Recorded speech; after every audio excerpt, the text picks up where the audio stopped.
अस्सलाम वालेकुम।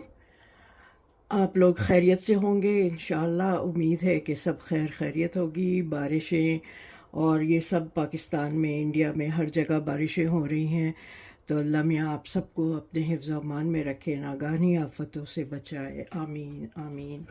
अच्छा जी, आज मैं आपके लिए मेरी नानी के घर में ये एक डिश गर्मियों में बहुत पकाई जाती थी और हम लोग बहुत शौक़ से खाते थे। इसको कहते हैं कतर बुरीदा। कतर बुरीदा, ठीक है। अब आप सोचिए इसमें क्या है। इसमें कीमा है, ये मैंने 400 ग्राम कीमा लिया है। ये मैंने छोटे वाले बैंगन लिए हैं जो बहुत मोटे नहीं हैं, और छोटे वाले लिए हैं, ये भी 400 ग्राम के करीब है। पूरे 400 नहीं है, ज़रा से 10 ग्राम कम होंगे। तो ये इस तरह से मैंने इनको छोटा छोटा काट लिया है। ये कैरी है और इनको भी मैंने इस तरह से काट लिया है, ठीक है। अदरक लहसुन का पेस्ट है, ज़ीरा है, और ये धनिया, हल्दी, नमक, गरम मसाला, ये कश्मीरी मिर्च और ये तेज़ वाली मिर्च है। और मेरे पास 2 टमाटर, ये 2 टमाटर है, इनको भी मैं चॉप कर रही हूँ। ये भी इसमें डलेगा, ठीक है। तो मैं 1 बाय 1 ये चीज़ें डालती जाऊँगी और आपको दिखाती जाऊँगी।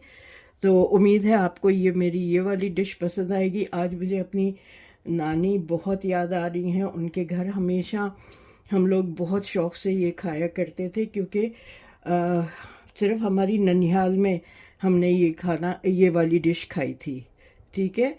तो अम्मी भी बनाती थी, मेरी खालाएँ भी बनाती थी, लेकिन ओरिजिनली हमने हमेशा बचपन से अपनी नानी के घर खाई है। तो मैंने सोचा आप लोगों के साथ भी, ये गर्मियों की है, क्योंकि आप देखें कि बैंगन भी हैं और कैरी भी है। तो आजकल गर्मियां हैं, आप इसको चाहे पराठे से खाएं, चाहे आप ताज़ी चपाती से खाएं, जो उल्टे तवे की, हमारे यहाँ उल्टे तवे की चपाती बनती थी, उससे खाएं, या फुलके से खाएं, जिससे भी आपका दिल चाहे आप खा सकते हैं। हर एक चीज़ के साथ बहुत अच्छी लगती है। तो चलें, मैं फिर स्टेप बाय स्टेप आपको दिखाती हूँ। सबसे पहले ये देखें, मैंने इसमें कुकर में तेल डाल दिया है और इसमें मैंने ड्राई की हुई जो मेरे पास प्याज है वो डाल दी है। इसको मैं हल्का गोल्डन करके उसमें फिर अदरक लहसुन डाल के आपको दिखाऊंगी। अच्छा जी, प्याज लाल हो गई है, वो मैंने निकाल ली है। और अब मैं इसमें 1 टीस्पून ज़ीरा डाल रही हूँ, ठीक है। ज़रा सा ये ज़ीरा भून जाए तो इसमें फिर मैं अदरक और लहसुन का पेस्ट 1.5 टेबल स्पून है, 3 टेबल स्पून है, ये दोनों मिला के, ठीक है। तो ये ज़रा सा ये खुशबू आ जाए तो फिर मैं ये चीज़ें डाल दूँगी और मैं आपको दिखाती जाऊँगी एज मैं चीज़ें डालती जाऊँगी।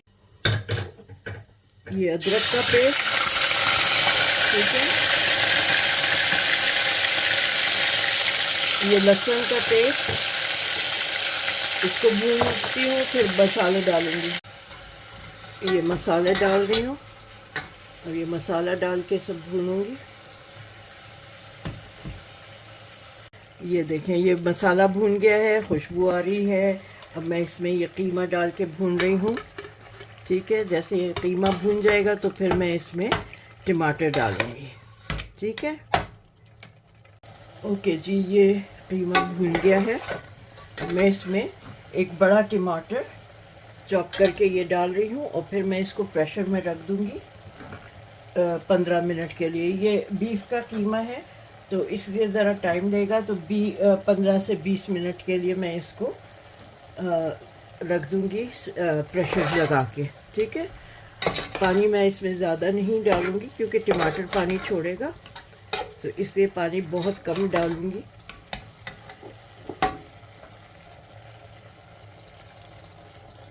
बस इतना ही डालूँगी कि वो इसमें गल जाए, ठीक है। फिर वरना क्योंकि जब बैंगन डालूँगी तो बैंगन का पानी भी होगा, कैरी डालूँगी तो उस वक्त पानी होगा। मैं नहीं चाहती कि बहुत टाइम लगाऊँ भूनने में। चलिए, फिर मैं मिलती हूँ आपसे 15-20 मिनट के बाद, जब इसका प्रेशर आ जाएगा। अच्छा जी, ये कीमा गल गया है। अब मैं इसमें ये बैंगन जो है ये डाल रही हूँ, और साथ में मैं कैरी और थोड़ी सी, बहुत ज़्यादा नहीं, अबाउट 50 ml के करीब दही डालूँगी। उससे ज़रा फ्लेवर अच्छा हो जाता है। ठीक है, तो ये मैं डालती हूँ, साथ में मैं कैरी भी डाल के दिखाती हूँ आपको। अच्छा जी, ये कैरी डाल दी मैंने, और अब मैं इसमें ये थोड़ा सा पुदीना भी डाल रही हूँ। ऊपर से भी गार्निश में भी डालूँगी, लेकिन इस वक्त इसमें ये भी डाल रही हूँ पुदीना थोड़ा सा, ये हाथ से चॉप करके। ठीक है, और अब मैं ये दही डाल रही हूँ। दही में मैंने थोड़ा पानी मिला लिया है, क्योंकि बहुत गाढ़ा दही था ये।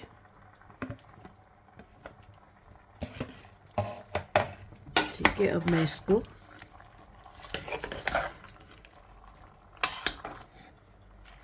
ये बहुत मज़े का होता है ये, तो उम्मीद है आप लोग बनाएंगे तो आपको भी पसंद आएगा।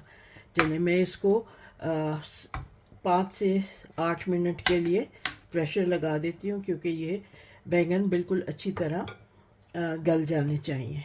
ठीक है, तो मैं आपसे मिलूँगी फिर 7-8 मिनट के बाद। ओके जी, ये देखें, ये तैयार है। इतनी अच्छी खुशबू आ रही है ना इसमें से, और ये आप लोग बनाएंगे ना, आप कहेंगे कि हाँ वाकई आपने बहुत अच्छा कहा था, बिल्कुल सही कहा था, ये बहुत मज़े का होता है। तो चले, ये मैं आपको अभी निकाल के किस तरह से मैं इसको सर्व करूँगी वो दिखाती हूँ। ठीक है, ये पुदीना, जैसे मैंने पहले भी बताया है, ये गर्मियों में आमतौर पे गार्निश के लिए पुदीना डाला जाता है, और सर्दियों में हरा धनिया। तो ये इसका कॉम्बिनेशन बिल्कुल परफेक्ट होता है ये। चले, मैं अब इसको निकाल के फिर आपको दिखाती हूँ। जी जनाब, ये है कतर बुरीदा। ठीक है, ये इसको बैंगन, कीमा, आलू और कैरी। अब पता नहीं कतर बुरीदा क्यों कहते हैं, या तो इसलिए कि हर चीज़ वो भी चॉप होता है, बैंगन भी और कैरी भी, और बुरीदा मतलब मिक्सचर। ठीक है, तो हो सकता है इसलिए कहते हो। मैंने कभी हमने पूछा नहीं था अपने बुज़ुर्गों से कि इसको कतर बुरीदा क्यों कहते हैं। तो खैर, आजकल के बच्चे पूछते हैं कि क्यों कहते हैं, तो अब हमारी समझ में नहीं आता।